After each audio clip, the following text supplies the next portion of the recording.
Hello guys, welcome back to my channel Renu home kitchen. Hello అండి, ఈరోజు అయితే నేను వెజిటేబుల్తో ఓట్స్ చేయాలనుకుంటున్నానండి. కోసం ఒక ఉల్లిపాయని ఇలా కట్ చేసుకున్నానండి, ఒక ఫుల్ క్యాప్సికమ్ ఇలా కట్ చేసుకున్నాను, కొన్ని గ్రీన్ బఠానీలండి, ఇదేమో ఒకటి హాఫ్ క్యారెట్, ఒక బంగాళదుంప కట్ చేసుకున్నానండి, కొంచెం క్యాబేజ్ ఇలాగా కట్ చేసుకున్నాను. మీకు ఏ వెజిటేబుల్స్ కావాలంటే ఆ వెజిటేబుల్స్ వేసుకోవచ్చండి. నేనైతే స్టవ్ ఆన్ చేసుకున్నానండి. కొద్దిగా ఆయిల్ వేసుకోండి.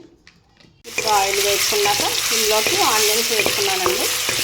ఈ ఆనియన్స్ కాస్త లైట్గా కలర్ చేంజ్ అయ్యే వరకు ఫ్రై చేసుకోండి. ఇందులోకి చిటికెడు పసుపు వేసుకోండి.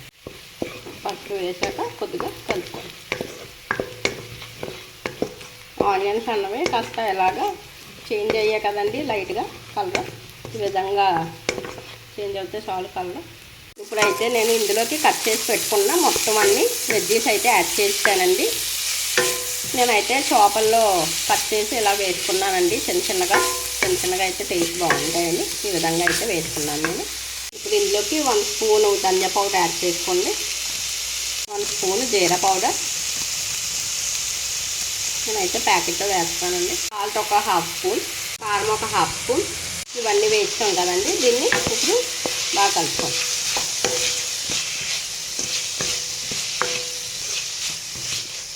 అయితే దీన్ని మేము మూత పెట్టుకొని ఒక 5 మినిట్స్ వెజ్జీస్ అన్నీ మధ్య వరకు తీసుకోండి.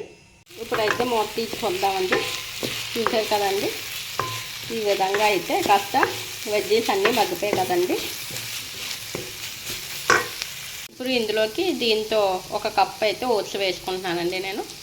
కదండి, ఓట్స్ వేసాక ఈ విధంగా అయితే నేను ఒక 1 మినిట్ కలుపుకున్నాను. ఇప్పుడు ఇందులోకి ఏ కప్తో అయితే మనం ఓట్స్ తీసుకున్నామో ఆ కప్తోనే ఒక 2 కప్స్ వరకు వాటర్ యాడ్ చేసుకోండి. వాటర్ యాడ్ చేసుకున్నాం కదండి, వాటర్ యాడ్ చేసుకున్నాక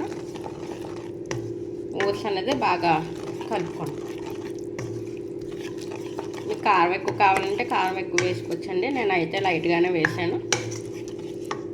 అయితే దీని మీద మూత పెట్టుకొని ఈ ఓట్స్ అన్నది దగ్గరికి పడేంత వరకు కలుపుకుంటా అలాగ మూత పెట్టుకోండి. ఇందులోనే పెట్టేసుకోండి మూత పెట్టుకొని.